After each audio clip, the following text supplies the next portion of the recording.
안녕하세요. 저는 50대 후반 여자입니다. 나이가 들면 들수록 점점 몸도 힘들고 마음도 힘든 것 같네요. 저는 저보다 나이 많은 어르신들을 돌보는 요양보호사 일을 하고 있는데 그분들과 지내다 보면 아직 저는 한참 어린 것 같습니다. 저는 아들 2명을 혼자서 키우고 있는데 제 아이들이 아주 어릴 때 어르신들의 도움을 아주 많이 받았어요. 아마 그분들이 없었다면 지금의 저도 없었을 겁니다. 요양보호사 일을 하며 하루하루가 지옥 같았는데 이런 제 인생은 어떤 할머니를 만나고 난 후 180도 바뀌었습니다. 오늘 그 이야기를 여러분들께 해드리려고 해요. 삶의 낭떠러지에 홀로 서 있는 것 같은 느낌이었는데 저의 어머니라고 해도 과언이 아닐 정도의 따뜻한 어르신을 만나고 난 후 행복이란 걸 알게 되었죠. 오늘 저의 이야기를 들으시고 모든 걸 포기하고 싶을 만큼 힘들어도 포기하지 않으셨으면 좋겠습니다. 그럼 저의 사연 시작하도록 할게요. 저는 또래에 비해 어린 나이에 결혼을 했고 남편과 행복한 결혼 생활을 보냈습니다. 20대 초반에 결혼을 하니 주위에서 많이 말리기도 했고 다들 제가 후회한다며 결혼을 반대하더라고요. 그런데 저는 그 당시에 제 남편과 운명이라고 생각했고 그 남자와 부부가 되어서 평생 함께 살고 싶었습니다. 그래서 저는 어린 나이에 결혼을 하기로 결정했고 남편과 행복한 결혼 생활을 하게 되었어요. 저희 부부가 워낙 금슬이 좋았던 탓인지 결혼한 지 1년도 채 되지 않아서 임신을 했습니다. 계획에도 없던 임신이었는데 그래도 늘 아이를 가지고 싶었던 저희라 제가 임신을 한 사실이 너무나 감격스러웠어요. 남편은 지극정성으로 저를 보살펴 주었고 10개월 후 저는 건강한 아들을 출산했습니다.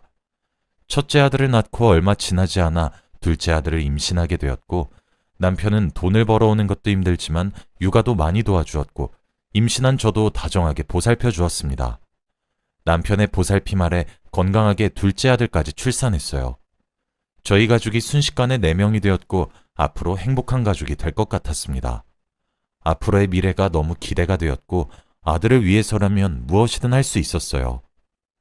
그런데 둘째 아들을 낳고 제 인생은 180도 변하게 되었습니다. 지금 생각해봐도 저에게 왜 이런 시련이 닥쳤는지 모르겠어요.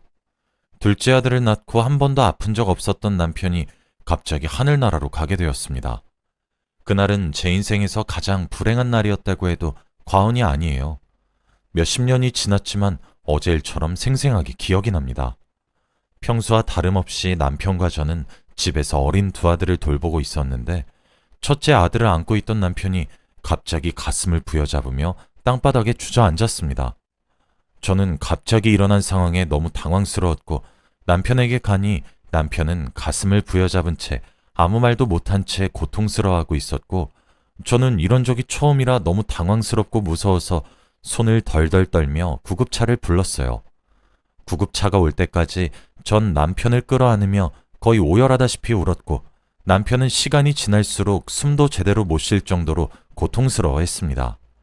그렇게 몇십 분 후 구급차가 왔지만 병원으로 이송되는 중에 남편은 제 곁을 떠났어요. 의사 선생님의 말을 들어보니 극심한 스트레스로 인한 심정지라고 했습니다. 심정지는 젊은 나이에 많이 발생을 한다고 했고 구급대원이 심폐소생술을 했음에도 불구하고 남편은 결국 하늘나라로 가고 말았어요. 그날 태어나서 가장 많이 운 날이었습니다. 장례식장에서 아직 아기인 2아들을 안고 업은 채 펑펑 울고 있으니 장례식장에 온 사람들이 다 저를 불쌍한 눈빛으로 쳐다봤습니다. 제가 할 수 있는 것도 없었고 남편이 저희 집안을 이끌며 생활비를 벌었기 때문에 저 혼자 2아들을 감당하기에는 너무 벅찼어요. 사람들도 저에게 충고랍시고 막말을 서슴지 않고 했습니다. 아이고, 아들들은 무슨 죄야. 아이라도 없으면 혼자서 살면 될 텐데 아들이 1명도 아니고 2명이나 있으니 나 같으면 아이들을 위해서라도 아들을 보육원에 보냈다. 여자 혼자서 아들 2명을 어떻게 키워? 인생 참 불쌍하다, 불쌍해. 장례식장에 왔던 사람들은 다 혀를 차며 저를 불쌍하게 여겼는데 저는 그 말을 반박할 수 없는 제 현실에 너무 슬펐습니다. 그 사람들이 했던 말들이 다 맞다는 생각이 들었어요. 정말 아이들을 위해서라도 2아들을 보육원에 보내는 게 맞나 싶었지만 그때 제 옆에서 새근새근 자고 있는 2아들과 저는 도저히 떨어지고 싶지 않았습니다. 그래서 저 혼자서 악착같이 아들들을 잘 키워내기로 다짐했어요. 남편 몫까지 제가 더 열심히 살려고 했습니다. 저는 돈이 되는 일이라면 뭐든지 다 했어요.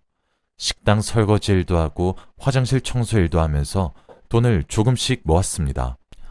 하지만 아이들이 2명이나 되니 분유값과 기저귀 값도 만만치 않았고 돈을 모으면 아이들을 키우는 데에 거의 다 썼어요. 하루도 쉬지 않고 일만 하고 살다 보니 몸이 망가지는 느낌이 들었고 돈도 잘 모아지지 않아서 막막하긴 했지만 다른 선택지가 없었습니다. 그런데 저는 두 아들을 포기할 수 없었거든요. 밖에서는 정말 힘들고 모진 말을 들으며 돈을 벌지만 집에 돌아가면 저를 기다리고 있는 두 아들을 보면서 그날 힘들었던 걸 다 털어버립니다. 저는 사실 어릴 때부터 어머니 없이 아버지와 단둘이서 살았기 때문에 제 아이들한테는 사랑을 많이 주는 엄마가 되는 게 늘 저의 꿈이었어요. 그래서 저는 그날 일이 아무리 힘들고 고되었어도 아이들한테는 절대 힘든 티를 내지 않았고 최선을 다해 사랑을 주었습니다. 아이들의 행복이 곧 저의 행복이라고 생각했거든요. 그리고 얼마 지나지 않아 저의 유일한 절친이 저를 찾아와서 뜻밖의 말을 해주었습니다. 야, 미진아, 너 이렇게 사는 것도 힘들지 않아? 너 언제까지 온몸에 파스 덕지덕지 붙이고 살래? 야, 너 힘든 일 그만두고 요양보호사 일해봐. 편하기도 하고 지금보다 월급도 많이 줘. 요양보호사? 아니야, 그냥 난 지금처럼 살래. 그게 뭔지도 잘 모르고 난 지금이 편해. 야, 바보 같은 생각이라니까. 그냥 할머니 할아버지들 돌봐드리면서 월급 받는 거야. 월급도 많이 주신다고. 친구는 제 손까지 잡으면서 요양보호사 일을 해서 월급을 많이 받으라고 했어요. 그 말을 들으니까 저도 솔깃해지기도 하고 친한 친구가 소개를 시켜주니까 호기심이 생겼죠. 저는 며칠 뒤 바로 요양보호사 일을 시작하게 되었습니다. 그런데 요양보호사 일을 하니까 정말 다양한 사람들을 만나게 되었어요. 어르신들의 집에 방문해서 보살펴드리는 일이었는데 아주 많은 일을 겪었습니다. 대부분 어르신들은 자식들을 다 키우시고 혼자서 집에 지내시는데 제가 가서 어르신들의 말동무도 해드리고 보살펴주는 일이었어요. 제가 처음 요양보호사가 되었을 때 어떤 할아버지를 돌봤습니다. 일을 처음 했기 때문에 무엇이든지 열심히 했고 할아버지한테 칭찬도 많이 들었어요. 그런데 이 할아버지는 다 좋았지만 딱 한 가지가 최악이었습니다. 왜냐하면 그 할아버지는 월급을 주지 않으셨어요. 저는 돈을 많이 벌려고 요양보호사 일을 시작한 건데 돈을 받을 수 없었습니다. 두 아들은 배고프다고 계속 울어대는데 돈을 못 받으니 저는 결국 그 할아버지를 경찰에 신고했습니다. 할아버지 댁으로 경찰들이 왔고 할아버지는 경찰서에 가서 조사를 받아야 했어요. 할아버지는 어떻게든 경찰서로 가지 않으려고 경찰들과 실랑이를 벌이고 있었고 저는 옆에서 그 광경을 지켜보고 있었습니다. 그런데 갑자기 할아버지는 방으로 들어가시더니 돈다발을 들고 나오셨고 제 앞에 떡하니 서더니 제 얼굴에 10,000원짜리 수백 장을 던지셨어요. 너무 놀라서 당황해하고 있었는데 그 순간 할아버지는 제 얼굴에 손을 대셨습니다. 순식간에 저는 왼쪽 뺨을 맞았고 얼굴이 아려왔어요. 이 망할 계집애. 자, 돈 줬으니 됐지? 썩 내 눈앞에서 사라져. 하도 불쌍해서 고용했더니 네가 날 신고래? 역시 호랑이 새낀 키우는 게 아니야. 이 돈 받고 우리 집에서 썩 나가 이 계집애야. 할아버지는 자신을 신고했다는 거에 화를 엄청 내셨고 저는 태어나서 처음 맞아보는 뺨에 정신을 차릴 수 없었습니다. 경찰들도 그렇게 할아버지를 말리지 않았고 그 광경을 지켜만 보고 있었어요. 저는 수치스럽고 화가 나고 억울했지만 그 자리에서 제가 할 수 있는 건 없었습니다. 집에는 당장 배고프다고 울어대는 아들이 2명이 있으니 엄마로서 저는 땅바닥에 떨어진 돈을 주울 수밖에 없었어요. 저는 눈물이 흘렀고 할아버지 앞에서 주저앉아 10,000원짜리들을 주었습니다. 그리고 돈을 다 주운 뒤 집에서 나왔어요. 경찰들은 저한테 한마디도 하지 않았고 저는 집으로 돌아가는 길에 아이들을 먹일 음식들을 잔뜩 싸서 집으로 갔습니다. 집에 가서는 아이들한테 절대 힘든 내색을 하지 않았어요. 제가 일을 하는 동안 저희 아이들을 돌봐주는 제 절친은 제 표정만 봐도 제가 그날 힘든 일이 있었다는 걸 알았기에 친구는 저를 위로해 주었고 다음 날부터 바로 일할 수 있는 다른 어르신을 구해 주었습니다. 한번 사람한테 호되게 당해보니 이제는 정말 잘해낼 수 있을 것 같았어요. 제 마음도 조금 강해졌고 어르신들한테 정을 많이 주면 안 된다는 생각을 했습니다. 그런데 그 뒤로 저는 계속해서 이상한 어르신들을 맡게 되었어요. 어떤 할머니는 저를 자신의 아들과 계속 결혼시키려고 하기도 했어요. 그런데 여기서 끝이 아니라 자신이 무슨 저의 시어머니라도 된 듯이 행동했습니다. 요양보호사도 직업이라 명절에는 일을 쉬는데 그 할머니는 명절 때 자신의 집에 와서 전을 구우라고 하기도 했어요. 며느라, 이번 명절 때 우리 집 와서 전 구울 거지?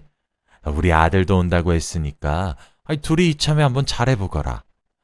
할머니, 저 아들 2명이나 있는 애엄마예요. 그리고 저 재혼할 생각 전혀 없고 어르신 아드님이랑 결혼할 생각도 전혀 없어요. 정신 차리세요, 할머니.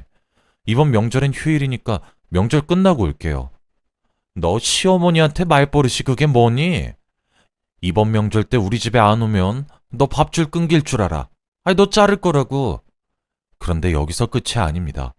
그런 할머니보다 더 심한 어르신도 많이 뵀어요. 저와 연애를 하고 싶다고 매달리는 분도 계셨습니다. 나중에는 그 할아버지의 여자친구분께서 오해를 하셔서 저에게 화를 내기도 하셨지만 결국에는 오해가 풀려서 화해를 했던 경험도 있어요. 그리고 저의 힘든 집안 사정을 다 아시고 저를 챙겨주신 분이 있는데 집에 물건 하나가 없어지니 바로 저를 의심하시더라고요. 저를 도둑 취급하시면서 막말도 서슴지 않게 하시고 경찰에 저를 신고도 했습니다. 덕분에 태어나서 처음으로 경찰서에 가서 조사를 받아보았네요. 조사를 받을수록 아무런 증거가 없어서 너무 막막했는데 몇 분 뒤 그 할머니의 자식분들이 경찰서에 직접 와서 저의 구세주가 되어주셨습니다. 그 할머니의 자식분들이 혼자 사시는 어머니가 걱정이 되어서 어머니 몰래 집안에 CCTV를 설치해 놓았다고 하더라고요. 그래서 그 CCTV를 돌려보는데 물건들은 다 할머니가 가져가서 집안에 숨겨놓으신 겁니다. 일부러 저를 골탕 먹이기 위해서 자신이 물건을 다 숨겨놓고 저보고 다 훔쳤다며 경찰서에 신고를 한 것이죠. 그래도 정말 좋은 할머니라고 생각했는데 이렇게 배신을 당하게 되니 사람을 못 믿게 되고 요양보호사 일을 하며 어르신들에게 따뜻하게 대하지 못하겠더라고요. 저는 결국 그 할머니를 담당하지 않았고 얼마 뒤 다른 어르신을 맡으려고 찾아보고 있었습니다. 일이 힘들다고 해서 제 맘대로 일을 그만둘 순 없었어요. 왜냐하면 그 당시에 제가 요양보호사 일을 한 지 꽤 되었고 아이들이 어느덧 고등학생이었는데 그렇다 보니 돈이 많이 들더라고요. 그렇기에 돈을 더 많이 벌어도 부족할 지경이었습니다. 그래서 저는 이번엔 어떤 어르신을 담당할지 알아보다가 눈에 띄는 문구를 발견했어요. 그분은 바로 급여를 2배 더 준다고 하셨거든요. 저희 집 근처에 살고 있는 한 할머니이신데 급여 2배라는 말에 이끌려서 당장 하겠다고 했습니다. 그래서 저는 그 할머니 댁으로 출근을 하게 되었고 급여를 2배나 더 준다고 하셨으니 열심히 한번 해보려고 했어요. 그런데 저는 그 할머니 집의 현관문을 열고 들어가자마자 무언가 제 머리 위로 날라왔습니다. 바로 두루마리 휴지였어요. 할머니는 당장 자신의 집에서 나가라며 저한테 온갖 물건들을 다 던지시며 말씀하셨죠. 저는 그런 상황도 익숙해서 능숙하게 할머니를 대했어요. 그 할머니를 처음 뵈었는데 80세 정도 되어 보였고 집도 허름한 주택이었는데 어떻게 급여를 2배를 줄지 감이 오지 않았습니다. 하지만 저는 그 할머니의 첫인상을 보고 왜 급여를 2배나 주시는지 알게 되었어요. 그 할머니는 정말 악덕인 사람이었습니다. 말끝마다 욕을 붙이셨고 제가 어떻게 대답을 해야 할지 도무지 감을 잡을 수 없었어요. 야, 이 망할 계집애야. 머리 감겨주는 게 그렇게 어렵냐? 돈을 그렇게 많이 받아먹으면 일이라도 제대로 해야지. 머리를 감겨줬는데도 왜 이렇게 간지럽냐고. 할머니, 조금만 진정하시고 제가 잠시 두피 좀 봐드릴게요. 아이고, 할머니, 여기 두피에 염증이 잔뜩 났네요. 저랑 내일 바로 피부과 가서 치료받아요. 뭐? 너 아주 나 대머리 만들려고 작정했냐? 그리고 내가 너랑 거길 왜 가? 나 혼자서도 갈 수 있어. 다 늙은 노인네 취급하기는. 넌 집에 처박혀서 집안일이나 해. 할머니는 늘 화를 내셨는데 처음엔 적응도 안 되고 마음의 상처를 받기도 했지만 시간이 지날수록 그건 그냥 이 할머니의 성격이란 생각이 들더라고요. 점점 익숙해졌고 오히려 할머니가 말씀하실 때 욕을 섞지 않으면 낯설었습니다. 그렇게 할머니와 몇 개월간 계속 붙어서 지냈어요. 할머니와 저는 하루 반나절 이상 같이 지내면서 이런저런 이야기도 많이 나누었습니다. 할머니의 손톱이 많이 기르셔서 제가 손톱을 깎아드리고 있었는데 할머니가 저한테 뜬금없이 저의 사생활에 대해 물어보시더라고요. 너는 뭐 서방은 있냐? 뭐 땜시 돈을 이리 많이 벌고 싶은겨? 서방이 돈 안 벌어주냐? 제 서방은 하늘나라로 갔어요. 그리고 아들 2명이 있는데 둘째 낳자마자 남편이 제 곁을 떠나서 갓난아들 2명을 혼자서 키웠어요. 그런데 지금 벌써 둘 다 고등학생이 되었고 애들 대학 등록금 마련하려면 돈 많이 벌어야죠. 할머니는 제 말을 들으시고 많이 놀라신 것 같았고 아무 말 없이 제 등을 토닥여 주셨습니다. 그때 저도 모르게 감정이 북받쳐서 눈물이 흘렀어요. 눈물이 흘러서 앞이 잘 보이지 않았고 실수로 할머니의 손톱을 너무 바짝 깎아서 할머니가 아파하셨습니다. 야 이놈아, 손톱을 이렇게 바짝 깎으면 어떡하라는 거냐? 네 인생 불쌍하다고 내가 다 봐줄 것 같아? 너 확 내가 잘라버린다? 할머니는 손톱 깎기를 던지시며 말씀하셨어요. 그날 저는 할머니와 많이 친해진 것 같았고 하루에 거의 반나절을 함께 있었습니다. 저희 아들을 할머니한테 소개시켜드렸고 할머니가 저희 아이들을 많이 챙겨주셨어요. 저는 업무 시간 외에도 할머니 댁에 가서 식사를 만들어드리기도 했고 최대한 옆에서 말동무를 해주었어요. 할머니는 늘 자신의 집에 오지 말라고 하고 제가 차려드린 밥도 맛없다고 하시는데 늘 밥그릇을 싹싹 긁으시며 다 비우셨습니다. 그날도 할머니의 댁에서 김치찌개를 만들어서 식탁에 올려놨고 방에 계시는 할머니를 불러서 둘이서 같이 김치찌개를 먹으려고 했어요. 김치가 맛있게 익어서 김치찌개도 맛있었는데 할머니는 한 입 드시고는 말씀하셨습니다. 왜? 이게 무슨 찌개냐? 이런 맛대가리 없는 걸로 배 채울 바엔 그냥 굶고 만다. 에이 할머니 맛있으면서 한 입만 더 잡숴봐요. 제가 억지로 할머니 입에 넣어드리니 할머니는 순식간에 한 그릇을 다 드셨어요. 처음엔 싫다고 안 먹다가 한 입 드시더니 엄청 잘 드시더라고요. 그 모습을 보고 저는 굉장히 뿌듯했습니다. 요양보호사로서 해야 하는 일 중에 요리는 없지만 그냥 제가 할머니께 해드리고 싶기도 하고 왠지 모르게 이 할머니한테는 정이 많이 들어서 시키지 않아도 했습니다. 할머니가 잘 드시는 모습을 보니 왠지 모르게 어머니가 생긴 기분이 들었거든요. 저는 업무 시간 외에도 하루도 빠짐없이 할머니의 댁으로 가서 식사를 차리고 할머니와 같이 대화를 나누며 밥을 먹었습니다. 그렇게 몇 주간 하루에 한 번은 꼭 같이 밥을 먹었는데 이제 어느 정도 자신의 속마음 이야기를 할 수 있을 정도로 친해진 것 같았어요.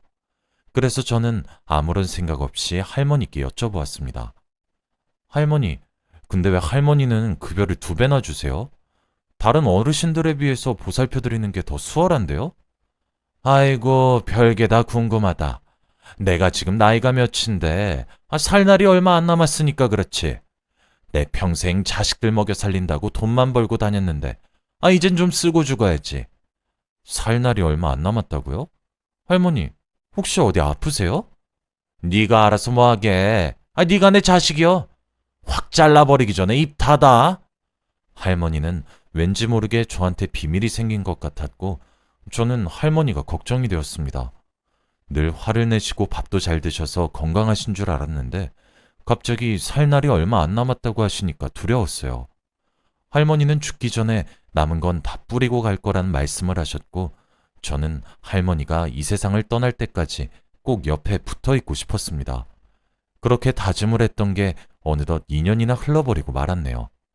요양보호사 생활을 정말 오래 했지만 이렇게 한 어르신과 사이좋게 지낸 건 처음이었습니다. 할머니와 많이 친해졌고 같이 산책도 가면서 많은 시간을 보냈거든요. 할머니는 저희 아들들의 대학교 등록금도 내주셨고 제 아들을 저보다 더 좋아하십니다. 그렇게 저희를 항상 챙겨주시는 모습을 보고 늘 감사드렸어요. 저와 할머니가 하루도 빠짐없이 늘 붙어 다니니까 동네 사람들이 저희 2사람이 딸과 엄마 사이인 줄 알아요. 하지만 저희 2사람은 딱히 부정하지 않았어요. 아이고, 모녀가 아주 닮았네. 딸이 엄마를 아주 살뜰히 챙기는구만. 너무 예쁜 모녀니까 이건 서비스. 아이고 참, 나 혼자 올 땐 서비스 절대 안 주더니.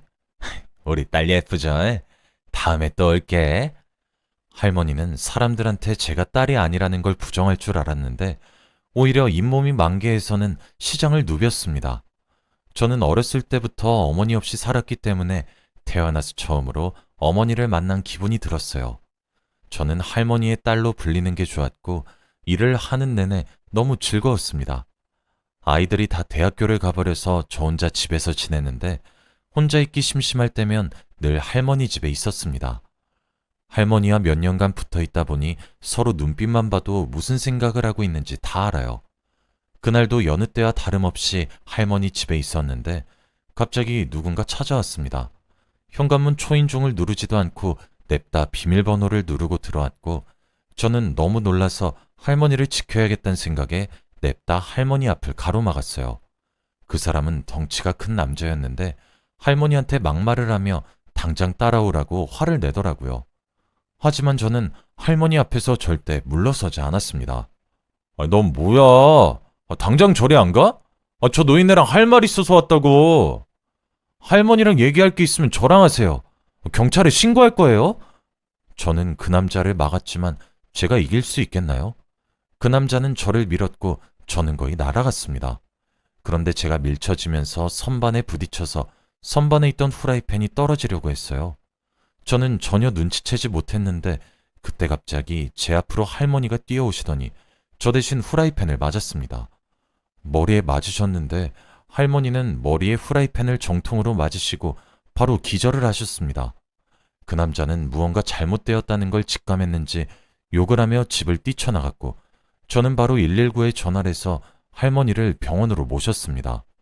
할머니가 저 대신 맞아준 건 감동이긴 했지만 저는 할머니가 너무 걱정되었습니다. 응급실 앞에서 발을 동동거리며 하늘에게 빌었고 이 모든 게 다 제 탓인 것 같아 죄책감도 들었어요. 그리고 얼마 지나지 않아 의사 선생님께서 나왔습니다. 저는 바로 달려가서 어떻게 되었는지 물었어요. 그런데 의사 선생님의 표정이 좋지 않았습니다. 우선 머리는 경미한 상처라서 괜찮긴 한데, 그런데 환자분 차트를 보니까 저희 병원에서 대장암 치료를 받으셨더라고요. 네? 할머니가 이 병원에 오신 적이 있다고요? 한 번도 말씀하신 적이 없는데. 그래요? 얼마 전에 대장암 절제 수술하셨어요. 그래서 수술이 잘 되었는지 확인해 보니까 이미 재발을 하셨더라고요. 벌써 온몸에 전이가 다 되어버려서 더 이상의 치료는 힘들 것 같습니다. 죄송합니다. 이제는 마음의 준비를 하셔야 할 것 같아요. 의사 선생님의 말은 정말 예상치도 못했습니다. 저는 할머니께서 대장암이라는 말을 한 번도 꺼낸 적이 없어서 건강하신 줄 알았어요. 그런데 저도 모르게 할머니는 대장암 절제 수술을 받으신 적이 있었고 거기다가 지금은 재발을 해서 온몸으로 다 전이가 된 상태라고 하셨습니다. 저는 뒤통수를 한 대 맞은 기분이 들었고 그 자리에서 주저앉아 엉엉 울었습니다. 지나가는 사람들이 쳐다보든 말든 전혀 신경 쓰이지 않았고 제 슬픔을 토해내는 데에만 열중했습니다. 그리고 조금 뒤 진정을 하고 할머니가 계시는 병실로 갔어요. 할머니는 언제 깨어나신 건지 벌써 일어나셔서는 여유롭게 TV를 보고 계시더라고요. 그리고 저를 보자마자 한 말씀 하셨습니다. 너 이 망할 기집애야. 너 지금까지 어디 있다가 이제 나타난겨? 의사쌤이 뭐라디? 나 완전 멀쩡하대지? 그래서 퇴원은 언제라냐? 할머니는 아무렇지 않게 웃으면서 저한테 말씀을 하셨는데 저는 할머니가 시한부라는 걸 알고 있으니까 웃음도 나지 않았습니다. 그리고 저는 아무 말 없이 TV를 끄고 할머니 앞에 앉아서 대화를 나누려고 했어요. 할머니, 저랑 대화 좀 해요. 솔직하게 말해줘요. 할머니 살 날 얼마 안 남은 게 대장암 때문이었어요? 아이고, 망할 의사 양반이 곳에 또 너한테 말했냐? 내가 그렇게 비밀로 하랬는데. 그래, 나 곧 죽는단다. 근데 그게 뭐. 자식들은 돈 주니까 찾아오지도 않고 엄마가 곧 죽는다고 하는데도 그저 돈돈거리고. 우리 집에 왔던 그 남자 있지? 걔 내 아들이야, 첫째 아들. 어릴 땐 정말 싹싹하고 듬직했는데 내가 상가 건물 하나 주니까 태도가 바로 변하더라. 할머니, 이런 걸 왜 저한테 말 안 했어요? 할머니가 이런 삶을 산 줄도 모르고. 할머니, 죽지 마요. 제가 할머니한테 해준 것도 없는데 벌써 이렇게 제 곁을 떠나면 어떡해요? 그만 울어, 뚝! 생각해보니까 핏줄인 자식들보다 네가 더 나은 것 같다. 우리 딸도 아파트 주니까 연락도 안 하더라고. 돈 필요할 때만 날 찾아오니까. 돈 주면 엄마한테 잘할 줄 알고 내 재산을 거의 다 줬는데 그래도 역시나 나를 지갑 취급하더라. 그런 사람들한테 돈을 왜 줘요, 왜? 너도 자식 있어서 알 거 아니야. 아이고, 우리 자식들이 우리 집 와서 같이 밥 한 끼 한 게 언젠지도 모르겠네. 자식 같지도 않은 것들. 에휴, 나한테 자식은 너밖에 없다. 할머니의 눈은 왠지 모르게 슬퍼 보였지만 말은 씩씩하게 하셨어요. 할머니는 아들한테 상가 건물을 주고 딸한테는 고급 아파트를 줄 뿐더러 자식들이 돈 필요하다고 찾아올 때마다 돈을 다 주었다고 해요. 그러다가 자신의 재산이 거의 다 주게 된 것이죠. 그래서 집에는 할머니 혼자였고 자식들은 연락도 하지 않았다고 합니다. 그러다 갑자기 할머니가 쓰러지셔서 혼자 병원을 갔는데 자식들은 오지도 않았다고 해요.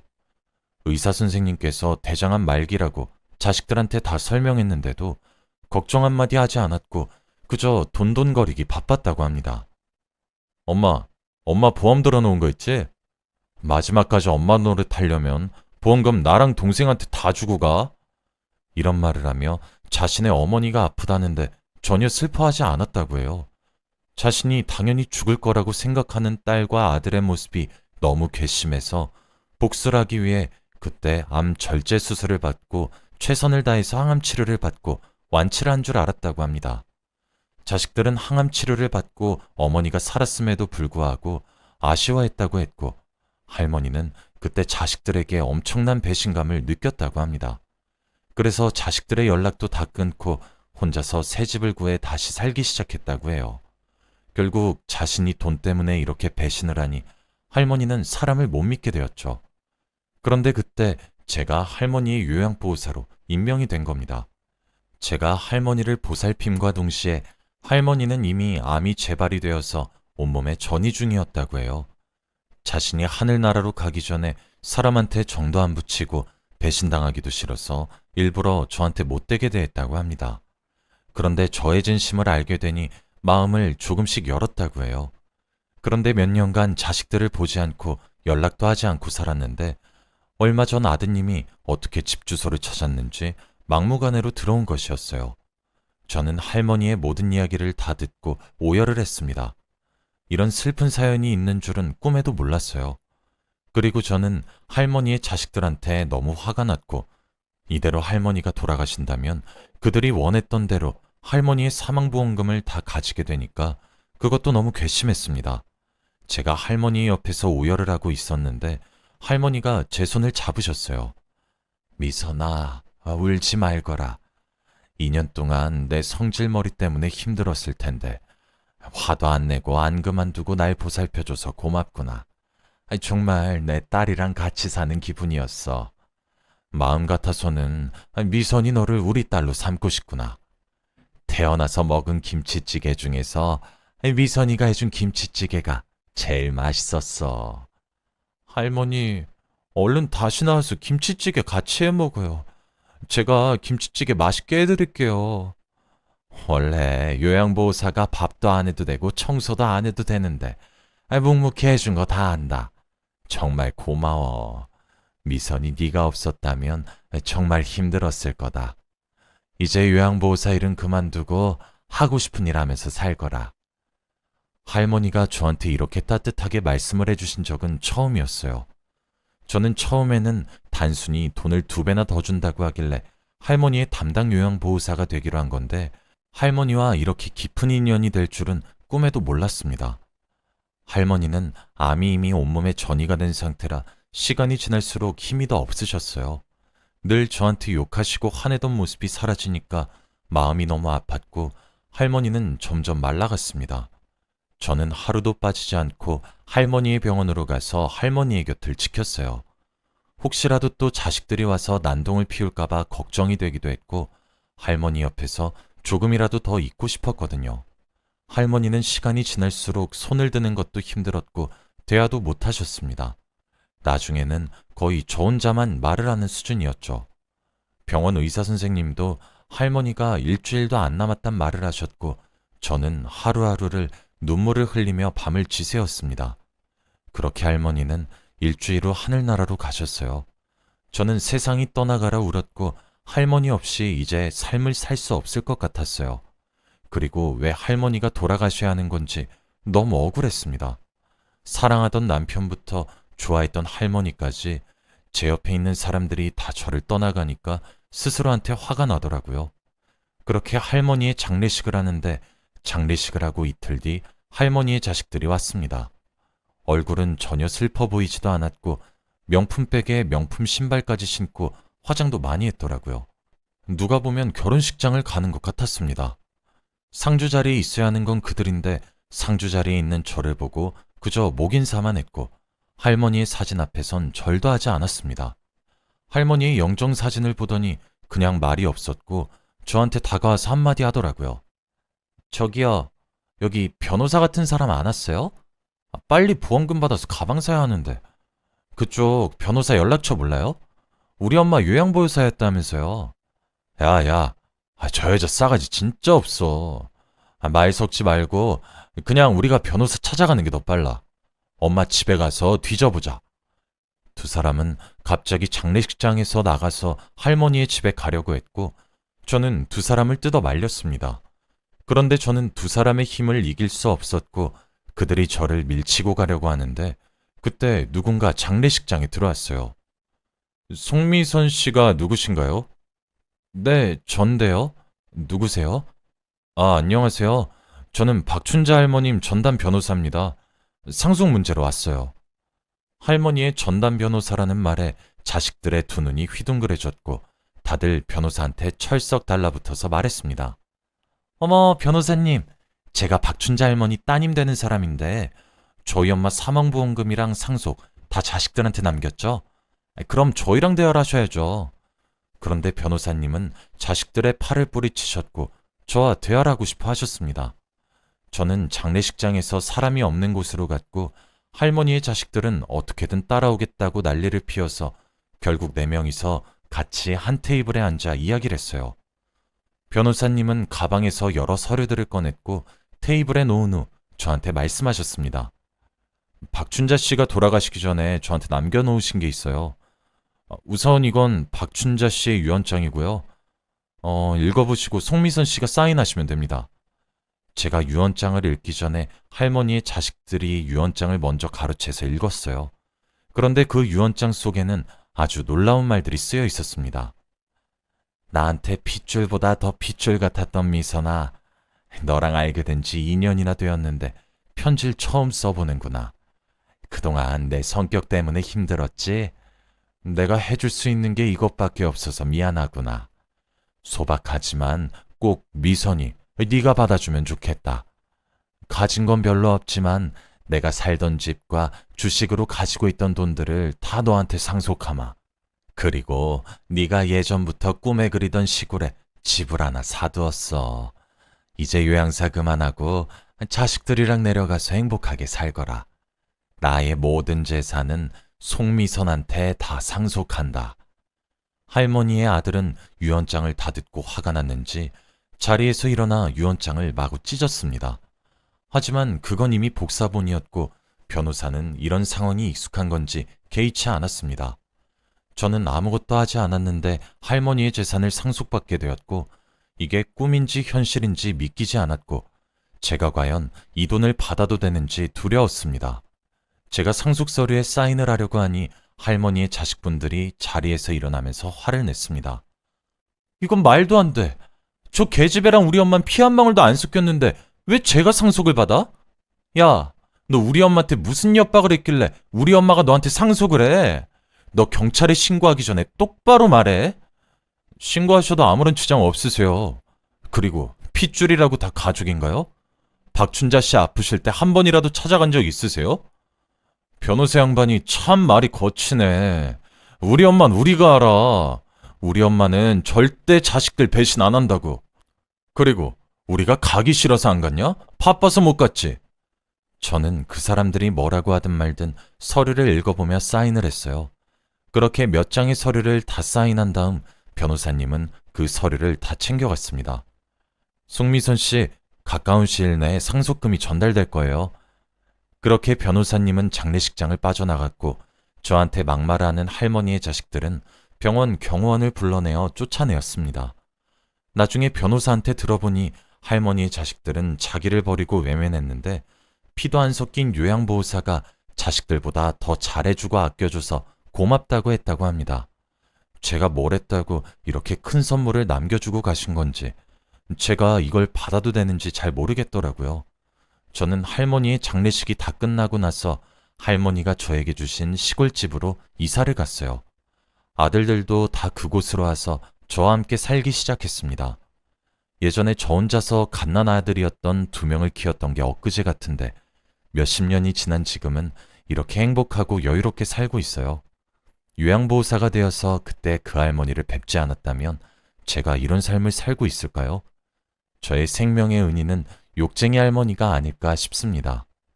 제가 한 게 뭐가 있다고 저를 예뻐해 주셨는지 너무 감사할 따름이에요. 늘 하늘에서 저를 지켜보시고 있다고 생각하고 늘 할머니에게 떳떳하게 살려고 합니다. 조금만 있으면 할머니 기일이라 제사 준비를 해야 하네요.